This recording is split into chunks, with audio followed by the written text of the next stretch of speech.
Oi, você que está me assistindo nesse momento, quero saudar você com a graça e a paz do Senhor Jesus, que você possa ser abençoado.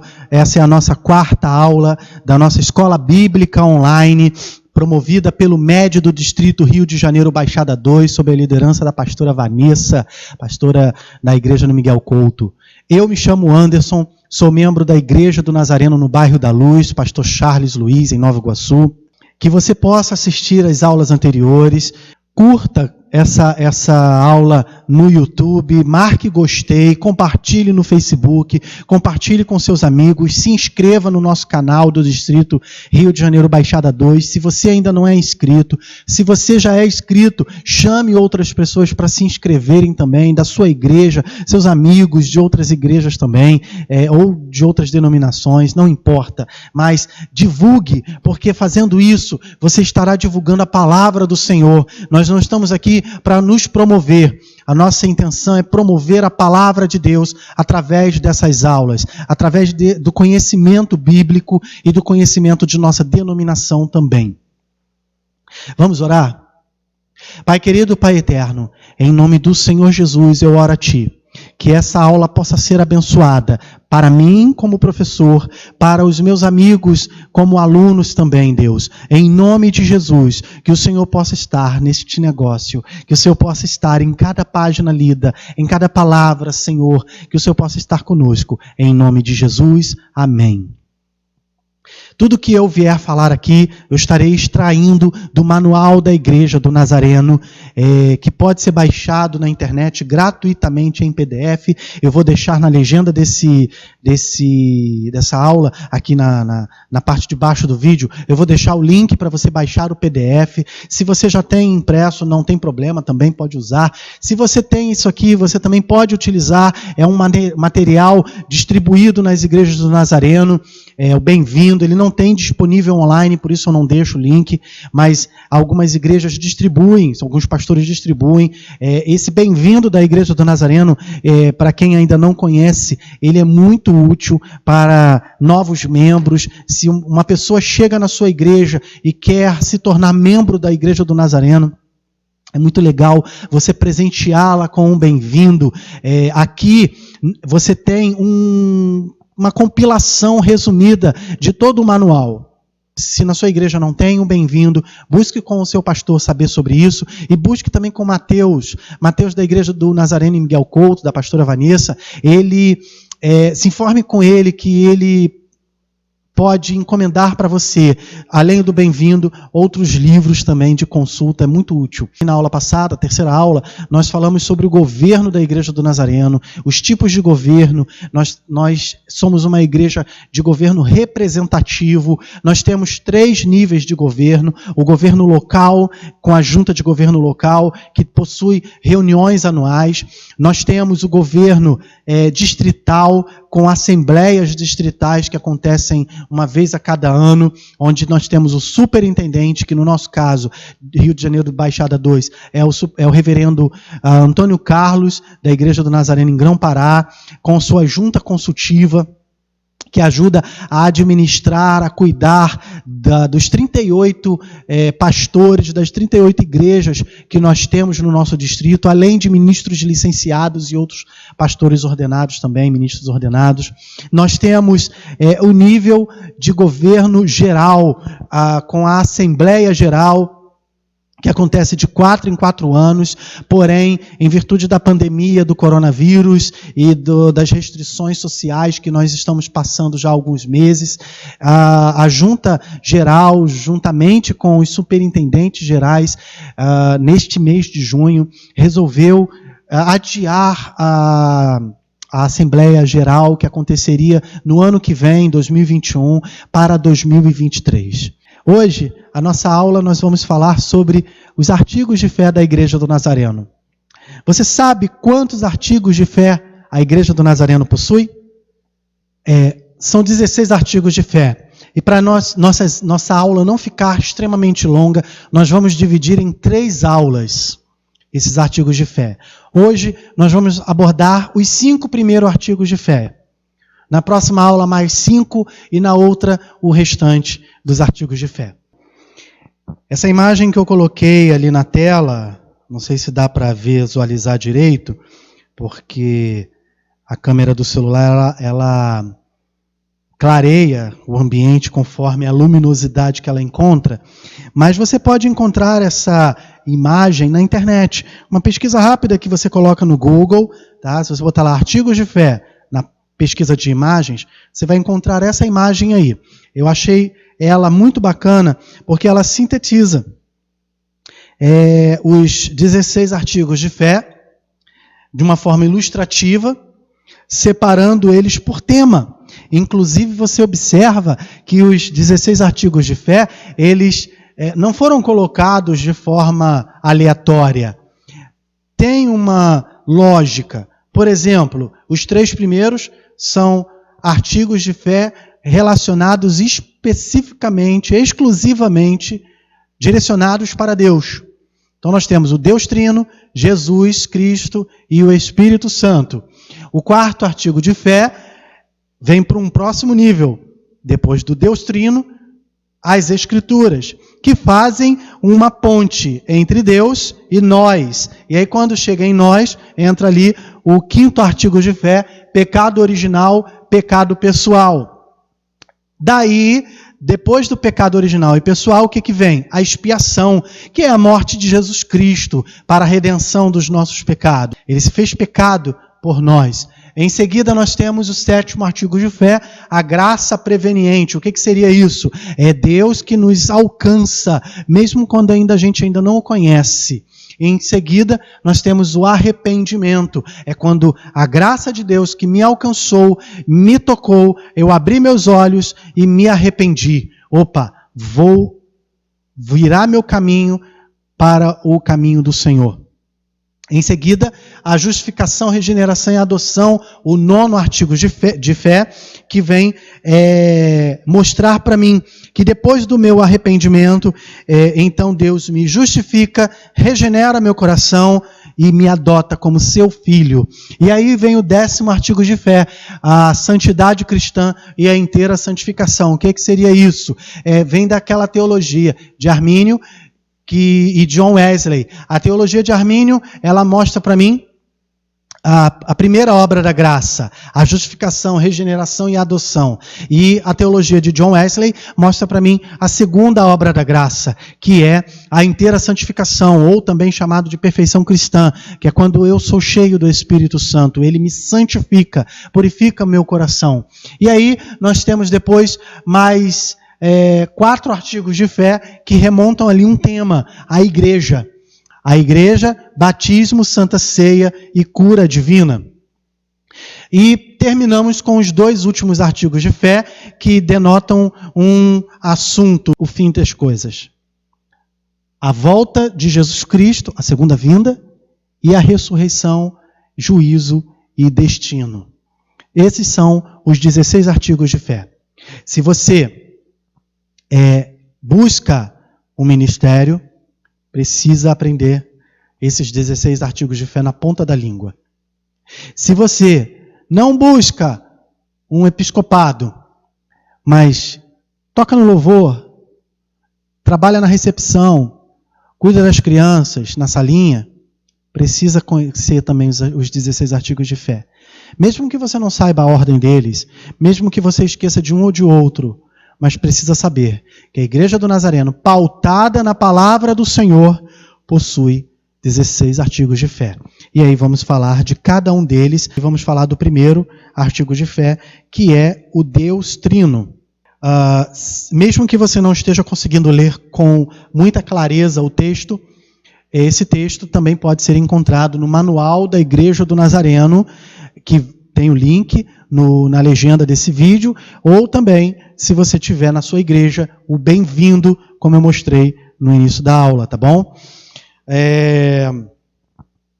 A Igreja do Nazareno, no manual, eu vou ler, tem um preâmbulo. Ele diz assim: a fim de preservar a herança que nos foi dada por Deus, a fé que uma vez foi dada aos santos, especialmente a doutrina e a experiência da inteira santificação como uma segunda obra da graça, e também a fim de cooperar eficazmente com outros ramos da Igreja de Jesus Cristo, no avanço do reino de Deus, nós, os ministros e membros leigos da Igreja do Nazareno, em conformidade com os princípios da legislação constitucional estabelecida entre nós, por este meio, mandamos, adotamos e publicamos como sendo lei fundamental ou constituição da Igreja do Nazareno, os artigos de fé, o pacto de caráter cristão e os artigos de organização e governo seguintes, a saber. Esse texto que eu li é o preâmbulo do artigo de fé. Obviamente, hoje a gente vai falar de artigos de fé e na próxima aula os restantes, e em uma outra aula mais à frente, nós vamos falar também sobre os artigos de organização e o pacto de caráter cristão. O primeiro, então, é o Deus Trino. O texto diz assim: cremos num só Deus, infinito, eternamente existente, soberano, criador e sustentador do universo, que somente Ele é Deus, santo em sua natureza, atributos e propósitos. O Deus que é amor santo e luz, é trino no seu ser, revelado como Pai, Filho e Espírito Santo. Então, nós cremos num Deus que, eu sei, é um conceito difícil de entender, principalmente para quem é novo convertido, e muito mais difícil de entender ainda para quem não é cristão. Mas nós temos um Deus que é três em sua essência: o Pai, o Filho e o Espírito Santo. E em alguns momentos na Bíblia nós temos a manifestação desse Deus trino, como por exemplo na criação do homem. Façamos o homem à nossa imagem e semelhança. O verbo está no plural. Façamos o homem. Quem está ali? O Pai, o Filho e o Espírito Santo. No princípio criou Deus os céus e a terra. E em seguida, lemos que o Espírito de Deus pairava sobre a face das águas. Ora, você vai dizer, mas aí está dizendo, no princípio criou Deus. E depois vem dizendo que o Espírito de Deus pairava sobre a face das águas. E onde está Jesus? Aí eu te levo para o Evangelho de João, capítulo 1, versículo 1, que diz: no princípio era o Verbo, e o Verbo estava com Deus, e o Verbo era Deus. João começa o seu Evangelho como Gênesis, como Moisés escreveu o primeiro versículo. No princípio. E João vai um pouco mais além, ele completa, ele não substitui o escrito de Moisés, ele completa, porque ele diz: no princípio era o Verbo, e o Verbo estava com Deus. Quem era esse Verbo? Lendo depois a gente vê que era Jesus, o Verbo que se fez carne. Então, nós temos a manifestação do Espírito Santo na criação do mundo, na criação do homem, no batismo de Jesus. Você sabe essa história? Jesus se apresenta a João Batista e quando ele vai ser batizado, que ele mergulha nas águas, que ele se levanta, nós ouvimos uma voz, aliás, os discípulos ouvem uma voz que diz: este é o meu filho amado, em quem eu me agrado.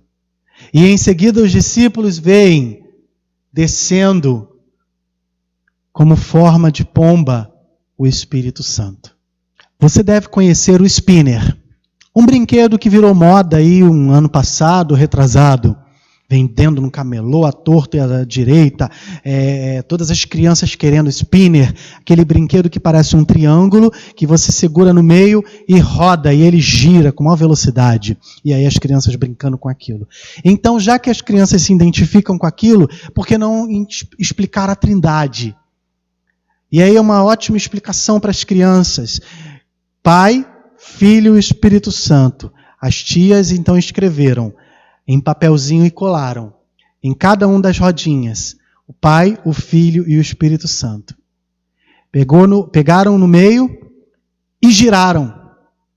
E aí o que viu? Uma coisa só. Porque quando você gira tão forte, você não vê mais o Pai, o Filho e o Espírito Santo. Você vê um movimento único, uma coisa só. Isso é um exemplo para dar para as crianças. E um clássico exemplo também para os adultos é a água. Nós temos a água em sua essência H2O. E aí você tem o vapor, você tem a água sólida, o gelo e a água líquida. Os três estados são um só. Depois que você junta o gelo com o líquido, ele se funde e você não sabe mais separar, não tem como separar. Opa, peraí, esse quadradinho que eu coloquei aqui, ele derreteu, e agora? Não dá mais para separar. As moléculas se misturaram, virou uma coisa só. Deus é um só, que se manifesta, ora, na essência, em Pai, Filho e Espírito Santo. Alguns versículos no manual, se você abriu aí o PDF, ou tem o Bem-vindo, você vê que existem vários versículos para pautar o nosso primeiro artigo de fé. Eu vou ler alguns versículos aqui, por exemplo, Levítico, capítulo 19, versículo 2. Moisés escreve assim: fale a toda a congregação, Deus mandando Moisés dizer: fale a toda a congregação dos filhos de Israel e diga-lhes: sejam santos, porque eu, o Senhor, o Deus de vocês, sou santo. Outro versículo é Deuteronômio 6, capítulo 4, Deuteronômio capítulo 6, versículo 4 e 5, eu não vou explanar sobre os textos bíblicos, senão pode até se tornar uma pregação e se estender mais a nossa aula. Então eu não vou explanar os textos bíblicos, depois você pode estudar com calma esses textos, mas apenas lê-los para dar base ao nosso artigo de fé. Então nós temos Deuteronômio capítulo 6, dizendo assim: escute, Israel, o Senhor nosso Deus é o único Senhor. Portanto, ame o Senhor, seu Deus, de todo o seu coração, de toda a sua alma, com toda a sua força. Tem ali também, para não ficar somente no Antigo Testamento, primeira carta aos Coríntios, capítulo 8, versículo 6, dizendo: para nós, porém, há um só Deus, o Pai, de quem são todas as coisas e para quem existimos, e um só Senhor, Jesus Cristo, por meio de quem todas as coisas existem e por meio de quem também nós existimos.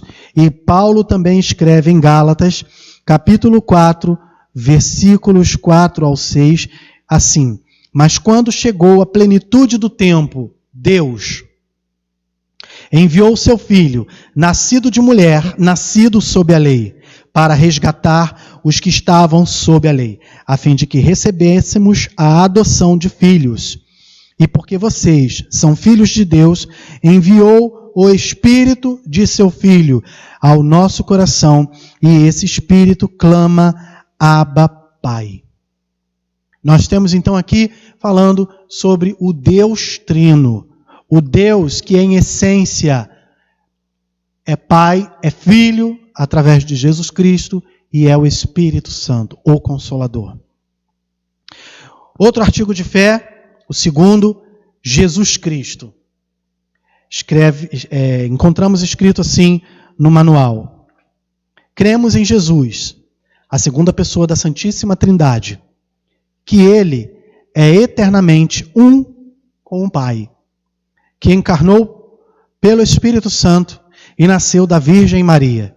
E assim, duas naturezas perfeitas e completas, isso é, a divindade e a humanidade, se uniram em uma pessoa, verdadeiro Deus e verdadeiro homem, o Deus homem. Jesus, ele não é 100% Deus apenas. Jesus não é 100% homem apenas. Jesus é 100% Deus. E quando nasceu da Virgem Maria, se tornou também 100% homem. Naquele momento, durante seus 33 anos, ele se tornou 100% Deus, 100% homem. Ele não deixou de ser Deus por completo, como também não deixou de ser homem. por completo. Ele se tornou homem. Por isso o artigo diz: se uniram em uma pessoa, o verdadeiro Deus e o verdadeiro homem, o Deus homem. O texto continua dizendo: cremos que Jesus Cristo morreu pelos nossos pecados e que Ele verdadeiramente ressuscitou dos mortos e tomou de novo o seu corpo juntamente com tudo, pertencente à perfeição da natureza humana. E com isso, subiu ao céu, onde se dedica a interceder por nós. Versículos, nós temos Mateus capítulo 1, dos versículos 1 ao 18, onde vem narrando sobre a história do nascimento de Jesus. Eu não vou ler ele todo, mas diz aqui: livro da genealogia de Jesus Cristo, filho de Davi, filho de Abraão. Abraão gerou Isaac, Isaac gerou Jacó, Jacó gerou Judá e os seus irmãos. E o texto continua falando sobre a genealogia de Jesus até o versículo 18, dizendo: o nascimento de Jesus Cristo foi assim. Maria, a sua mãe, estava comprometida para casar com José, mas antes de se unirem, ela se achou grávida pelo Espírito Santo. Em seguida, temos também relatos de Lucas, falando sobre o nascimento de Jesus, como se deu. E aí temos Romanos, capítulo 8, versículo 3, dizendo: porque aquilo que a lei não podia fazer por causa da fraqueza da carne, isso Deus fez, enviando o seu próprio Filho em semelhança de carne pecaminosa, e no que diz respeito ao pecado, e assim Deus condenou o pecado na carne, a fim de que a existência da lei se cumprisse em nós, que não vivemos segundo a carne, mas segundo o Espírito Santo. E por último aqui que eu vou ler, Filipenses, capítulo 2, versículos 5 ao 11, esse texto eu acho magnífico, magnífico. Diz assim: tenham entre vós o mesmo modo de pensar de Cristo Jesus, que mesmo existindo na forma de Deus, veja, ele não era um Deus, ele não era um Deus menor, ele não era um anjo, um grande profeta, ele era Deus. Melhor dizendo, ele é Deus. Jesus Cristo é Deus. E aí Paulo diz que mesmo existindo na forma de Deus, não considerou o ser igual a Deus, algo que deveria ser retido a qualquer custo. Pelo contrário, ele se esvaziou, assumindo a forma de servo, tornando-se semelhante aos seres humanos e reconhecido em figura humana.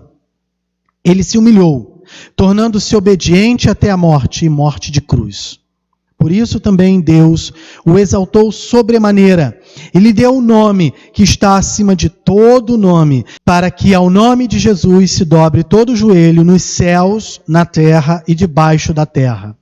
E toda língua confesse que Jesus Cristo é Senhor, para a glória de Deus Pai. Medita depois em cada texto que nós vamos lendo.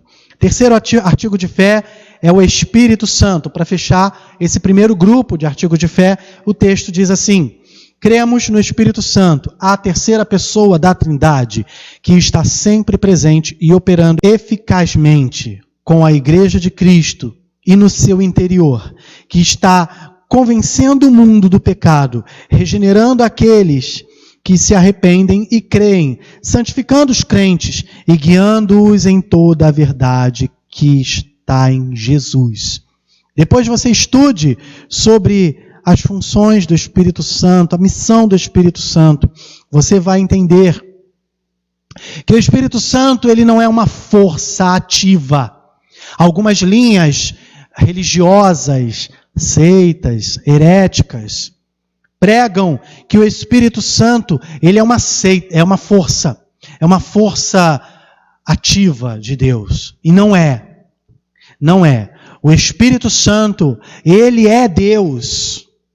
Ele é a pessoa de Deus que veio quando Jesus foi, porque assim ele disse, que era importante que ele fosse para que enviasse o Consolador, aquele que continuaria convencendo o homem do juízo, do pecado, da justiça, aquele que regeneraria o coração do homem, purificaria dos seus pecados, encheria o seu interior.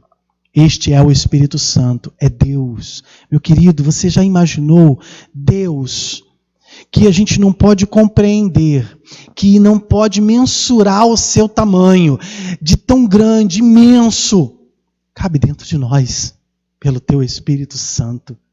É tremendo, a gente tenta sistematizar de forma teológica em palavras, mas não, mesmo assim é muito difícil. Muito difícil. Nós temos textos bíblicos que embasam sobre o Espírito Santo. Se você estiver acompanhando o manual ou bem-vindo, você está vendo aí que tem muito mais versículos, mas eu só vou ler alguns. E o primeiro que eu vou ler é João, capítulo 7, versículo 37, que escreve assim, o evangelista. No último dia, o grande dia da festa, Jesus se levantou e disse em voz alta: se alguém tem sede, venha a mim e beba. Quem crer em mim, como diz a Escritura, do seu interior fluirão rios de água viva. Isso ele disse a respeito do Espírito que os que nele crescem havia de receber. Pois o Espírito, até aquele momento, não tinha sido dado, porque Jesus ainda não havia sido glorificado. Por isso que eu falei, havia a necessidade de que ele subisse para junto do Pai, para que ele enviasse o Consolador, o Espírito Santo. E aqui o evangelista, João, deixa bem explicado para a gente. Quando Jesus fala, quem crer em mim, do seu interior, rio de águas vivas fluirão. Às vezes nosso cérebro, ele nos remete a imaginar águas vivas saindo de dentro de nós. Mas o evangelista João explica. Ele disse a respeito do Espírito, com E maiúsculo, se você estiver lendo aí, você está percebendo, que os que nele crescem haviam de receber, pois o Espírito, até aquele momento, ainda não tinha sido dado. As Escrituras Sagradas compõem o 4º artigo de fé.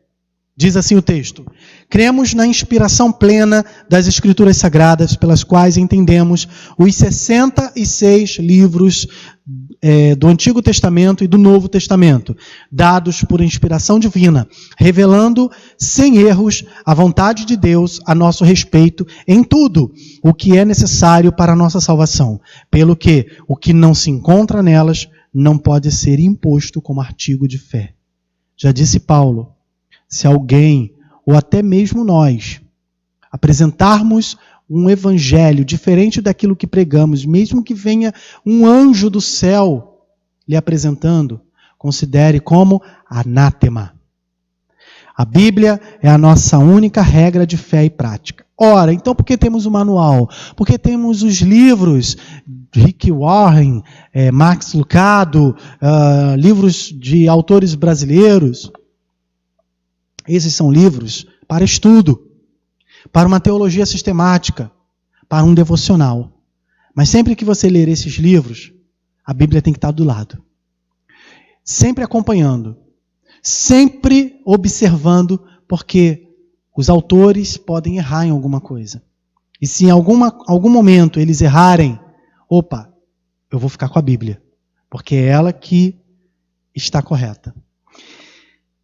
Textos bíblicos, versículos, nós temos assim.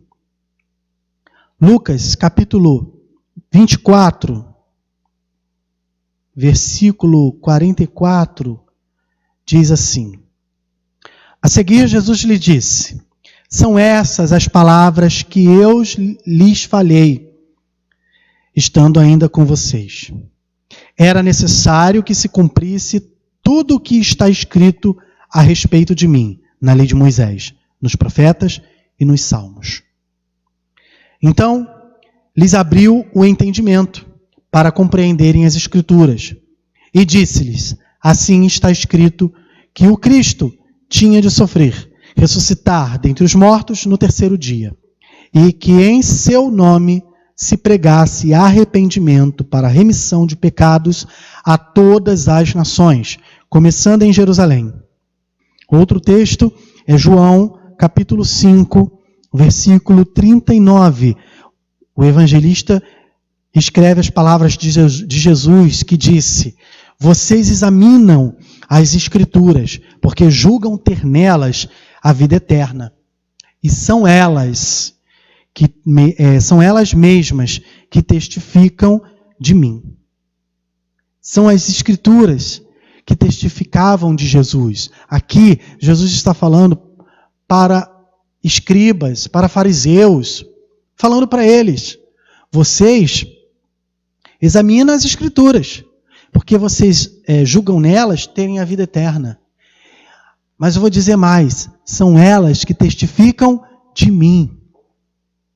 Acréscimo meu. Jesus estava falando de Isaías, estava falando de Jeremias, estava falando de Moisés. As escrituras que eles tinham naquele momento era todo o Antigo Testamento. São elas que testificavam de Jesus para eles. E o Novo Testamento hoje são eles que testificam. São as cartas de Paulo, são os evangelhos que testificam de Jesus.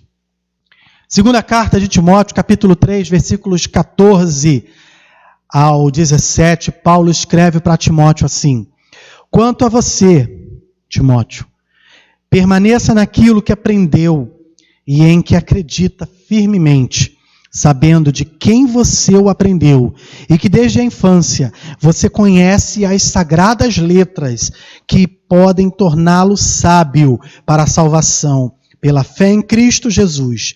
Toda a Escritura é inspirada por Deus e útil para o ensino, para a repreensão, para a correção, para a educação na justiça, a fim de que o servo de Deus seja perfeito e perfeitamente habilitado para toda boa obra.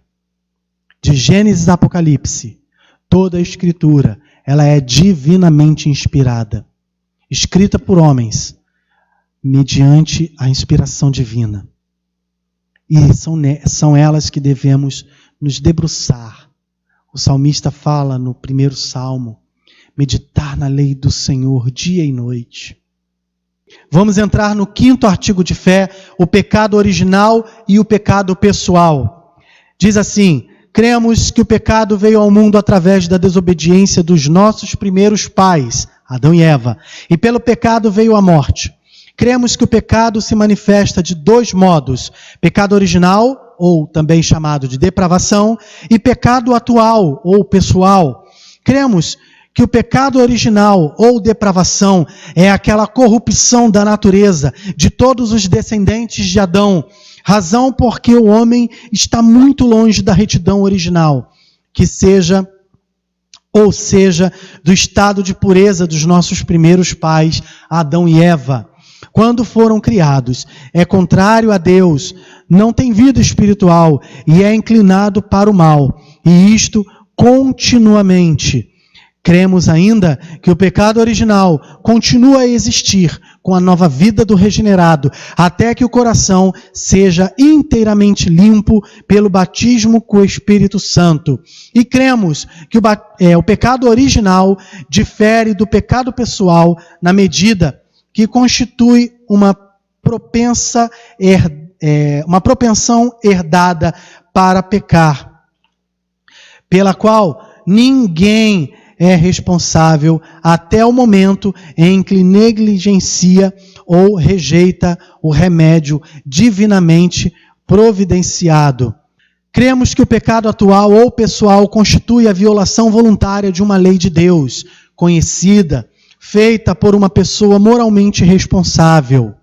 Cremos que o pecado pessoal é fundamental e essencialmente uma violação da lei do amor e que, em relação a Cristo, pecado pode ser definido como descrença.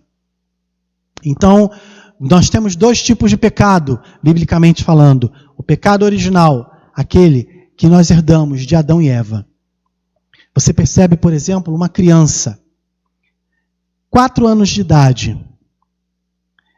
Às vezes os pais falam assim, eu tenho que olhar, porque ela está sozinha no quarto e estou vendo silêncio. Dizem que quando uma criança está em silêncio, é o momento em que você mais tem que prestar atenção, porque ela pode estar fazendo alguma coisa de errado, pode estar acontecendo alguma coisa de errado. Se você vai para a casa de um amigo, um vizinho, leva seu filho pequeno, você tem que ficar toda hora em cima dele, não mexe aqui, não mexe ali. E ainda assim ele desobedece. É natural do ser humano, desde pequeno.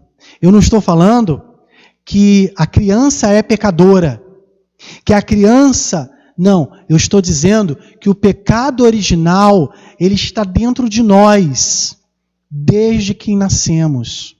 O salmista Davi reconhece, capítulo 51, versículo 5, ele escreve: eu nasci na iniquidade, e em pecado me concebeu a minha mãe.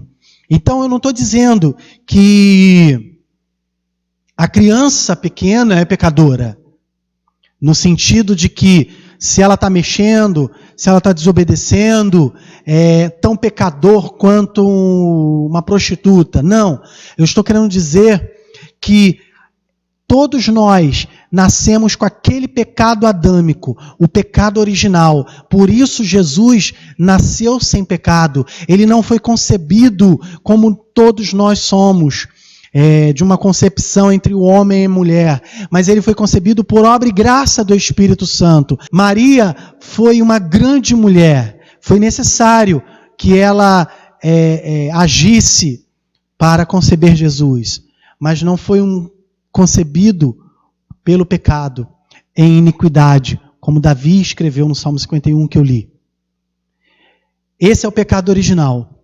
Já o pecado pessoal é aquele que nós cometemos voluntariamente, intencionalmente. A criança, a partir dos 7, 8 anos de idade, de acordo com psicólogos, já começa a entrar na sua fase de juízo. Ela já começa a entender o que é certo e o que é errado.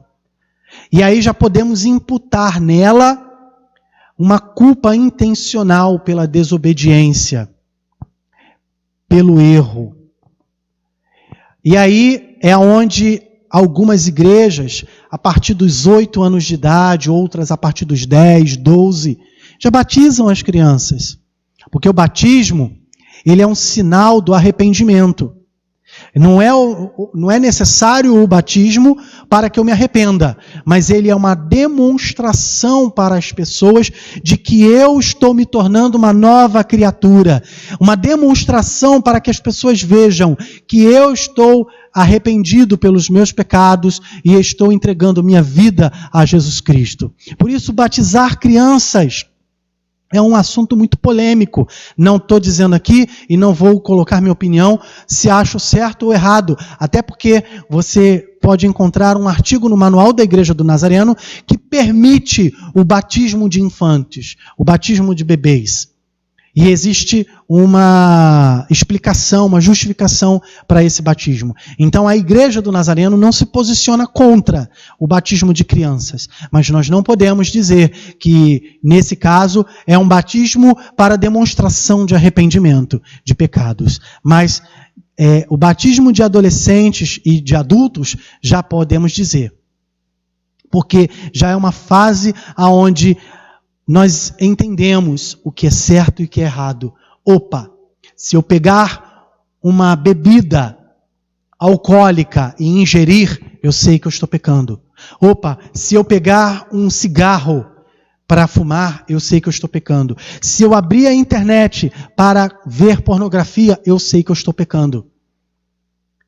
E esse pecado é voluntário, é o chamado pecado pessoal. O pecado original é o pecado que Jesus Cristo, com o Espírito Santo, vem regenerar o nosso coração, vem tirar esse pecado, vem nos purificar. Aquilo que eu li lá em Atos, no capítulo 15. Mas ainda assim, eu corro o risco de pecar. Eu corro o risco de cometer alguma falta, alguma falha perante o Senhor. Por isso, A minha vida deve estar sempre pautada num devocional bíblico, numa busca incessante do Espírito Santo e continuamente viver em santidade. Alguns textos bíblicos que ressaltam esse artigo de fé, eu vou ler apenas um de cada. O pecado original, nós temos Gênesis capítulo 3. Todo o capítulo 3 vem falar sobre a queda, onde nós temos a serpente se achegando à mulher, dizendo para ela, quer dizer que Deus disse para você não comer de nenhuma árvore? Fala sério, você não vai morrer não.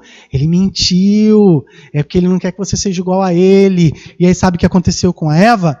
Ela caiu na conversa da serpente, e aí ela comeu, e levou ainda isso para Adão. E Adão, como era uma só carne com Eva, também comeu. E os dois pecaram. Esse é o pecado original que nós herdamos, porque a partir daí eles foram expulsos do jardim. Eles deixaram da glória que eles tinham, do corpo glorificado que eles tinham, do conhecimento ilimitado que eles tinham, para ser um homem de corpo corruptível, para ser uma mulher de conhecimento limitado. E a partir daí nós herdamos esse tipo de pecado, o pecado original.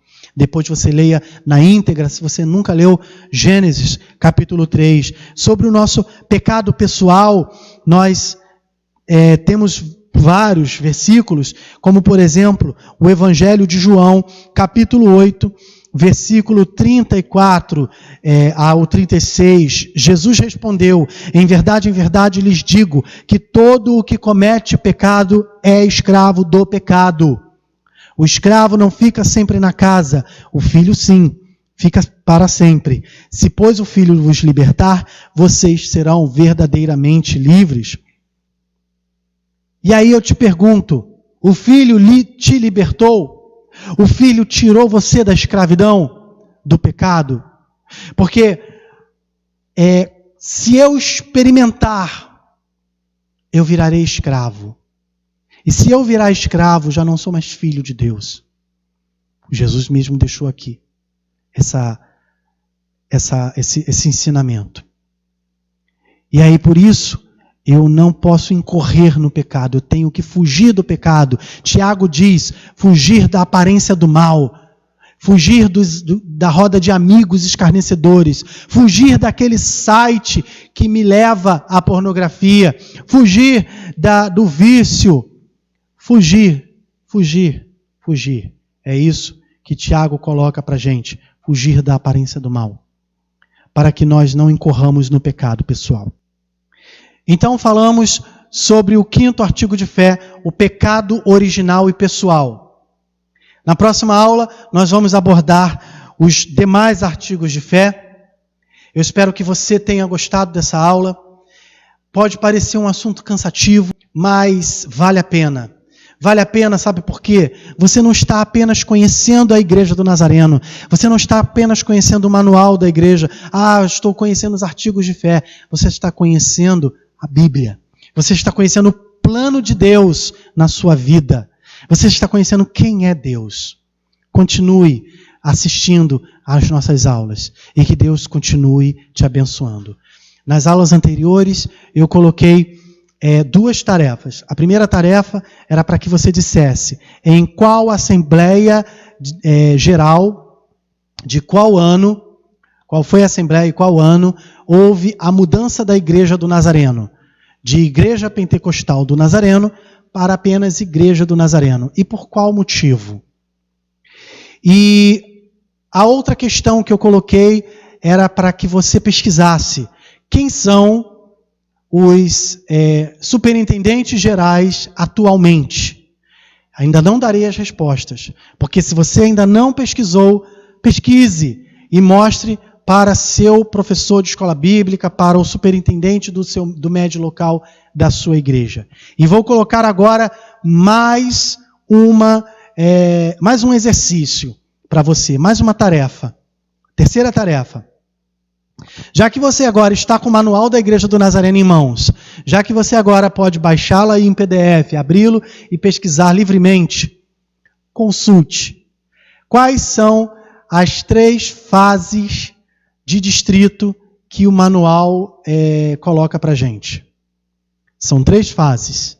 Quando a Igreja do Nazareno ela vai constituir um distrito, pode ser um distrito pequeno, pode ser um distrito médio, pode ser um distrito grande. Quais são essas fases? Quais são os critérios para se atingir essas fases? Consulte, passe para o seu professor de escola bíblica, passe para o superintendente da sua igreja. Você estará estudando o manual. E dando o primeiro passo para consultar também os demais artigos do manual e conhecer a Igreja do Nazareno. Que Deus te abençoe, que Deus te guarde, que nos encontraremos na próxima aula. Deus, graças te damos por esta aula, graças te damos por esse assunto que foi abordado aqui. Que o Senhor continue abençoando o meu irmão, a minha irmã, que possamos nos encontrar na próxima aula, em nome de Jesus.